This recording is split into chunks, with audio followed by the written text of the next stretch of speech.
បេះដូងខ្ញុំខ្ទេចខ្ទីអស់ហើយឈឺចាប់ណាស់សៀមមុំវែងប្រវត្តិសាស្ត្រឆ្លៀនពៀន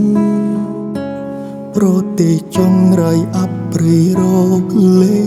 ដាក់គ្មានបាញ់ទុនត្រៀនចិនស្រេកឃ្លានចង់បានទឹកដេសែនអាសូរប្រជាជនខ្មែរស្លូតត្រង់ខ្មែរមិនចង់មានសង្គ្រាមឈឺរ៉ាំរៃក្មេងត្រូវរៀនគ្រូសាស្ត្រជួបជុំបងប្អូនប្រពន្ធប្តី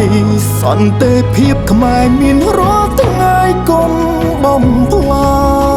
ញបេះដូងខ្ញុំខ្ទេចខ្ទាំអស់ហើយឈឺបំផុតសែនតក់ស្លុតអាណិតបងប្អូនពិសិដ្ឋមិនបានគេងគ្រប់គ្រាន់ដាច់អាយក្រហើយទឹកសែនអាណិតខ្លោចចិត្តឃើញទឹកភ្នែកស្រក់ហូរខ្លះកូនខ្ចីតាយាយចាស់ចាស់ជរីត្រូវវេទនាព្រោះតងវើចៅខកខើទ្វានរូចាំស្វាគមន៍ហើយបោលក្បាលគ្នាចូលទៅចៅសៀនខ្លៅសុំដាក់ទុំនាយឲ្យវិនិច្ឆ័យឲ្យប្រទេថៃរលាយគ្រូអន្តរាយមិនចេះចង់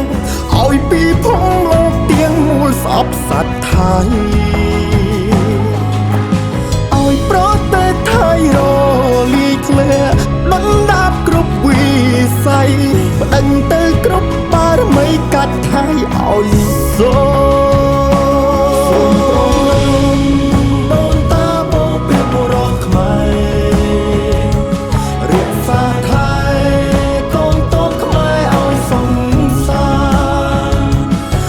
វត្តភាពជោគជ័យឈ្នះមេ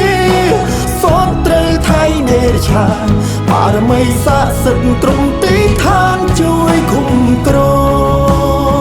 ងបារមីស័ក្តិសិទ្ធិគ្រប់